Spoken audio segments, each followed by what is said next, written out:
Hello दोस्तों, नमस्कार। कैसे हैं मेरे भाई? और देखिए आज के इस वीडियो में एक ये 20 फीट का रास्ता लिया गया है। और देखिए यहाँ पे प्लॉट इधर कट रहा है।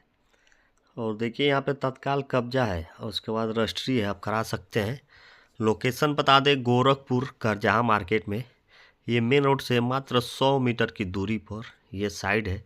और देखिए पक्की रोड आया है मेन रोड से डायरेक्ट, मात्र 100 मीटर की दूरी पर करजहा मार्केट देवरिया रोड में ये साइड है।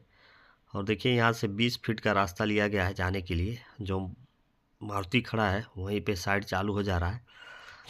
और देखिए यहाँ से लेके चलते हैं आपको 100 मीटर की दूरी दिखाते हैं मेन रोड की। और देखिए ये सीधा आगे आएंगे तो 100 मीटर पे आपका मेन रोड है जो देवरिया गोरखपुर जाता है। ये Karjaha market Gorakhpur GD Goenka school से पहले ही पड़ेगा।